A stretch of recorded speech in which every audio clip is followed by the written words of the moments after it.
नाज़रीन खे ॿी अहम ख़बर ॾींदासूं त पीपल्स मेडिकल यूनिवर्सिटी जे शागिर्दनि खे हिरासत करण वारे वाक़े ख़िलाफ़ JWC पारां जुमे ॾींहुं एहतजाज जो ऐलान कयो वियो आहे। JWC जे मरकज़ी सदर ज़ुल्फ़कार ख़ासकेली PTI अॻवान इनायत रिंद मुतासिर शागिर्दयाणी संदनि वारसनि सां मुलाक़ात कई आहे। उन मौक़े ते JWC जे सदर चयो आहे त पुलिस डायरेक्टर ऐं यूनिवर्सिटी इंतिज़ामिया जी वंगार वही रही आहे। मुतासिर शागिर्दयाणी जो केस बि दाख़िल नथो कयो वञे।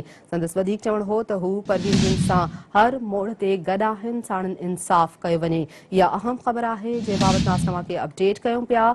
पीपल्स मेडिकल यूनिवर्सिटी जी शागिर्दयाणी खे हिरासत करण वारे वाक़े ख़िलाफ़ JWC पारां जुमे ॾींहुं एहतजाज जो ऐलान कयो वियो आहे। अव्हांखे वधीक ॿुधाईंदा हलूं त JWC जे मरकज़ी सदर ऐं ज़ुल्फ़कार ख़ासकेली PTI अॻवान इनायत रिंद मुतासिर शागिर्दयाणी ऐं संदनि वारसनि सां मुलाक़ात कई आहे।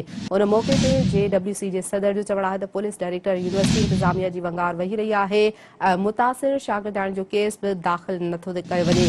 वधीक इहो बि नाज़रीन खे ॿुधाईंदा हलूं जो हुनजो इहो बि चवणु आहे त हू परवीन रिंद सां हर मोड़ ते गॾु आहिनि, साणनि इंसाफ़ कयो वञे।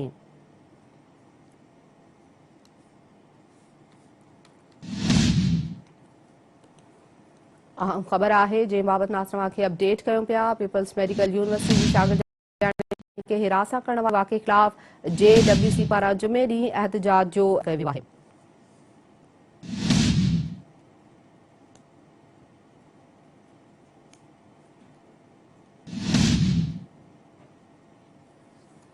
नवाले सां वधीक नाज़रीन खे ॿुधाईंदा हलूं त JWC जे मरकज़ी सदर ऐं ज़ुल्फ़कार ख़ासकेली PTI अॻवान इनायत रिंद मुतासिर शागिर्दयाणी ऐं संदनि वारसनि सां मुलाक़ात कई आहे।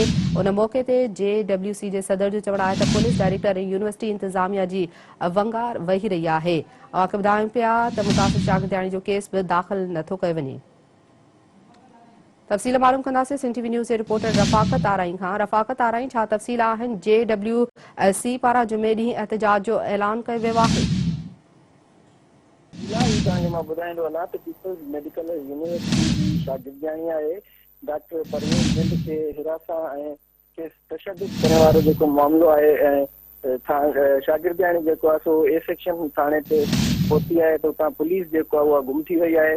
उन मौक़े ते जेको JWC जो मरकज़ी सदर आहे ज़ुल्फ़कार ख़ासकेली उन पहिरें थाणे ते पहुची शागिर्दयाणी सां जेकी मुतासिर शागिर्दयाणी आहे उन ऐं उनजे वारसनि सां मुलाक़ात कई आहे ऐं उनखे भरपूर हर मास ते उन सां गॾु उनजो साथ ॾियण जी उनखे यकीन दहानी कराई आहे।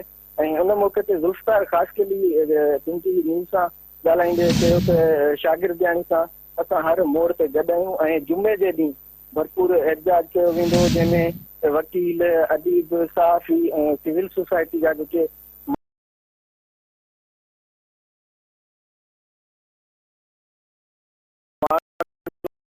रफ़ाकत आराई।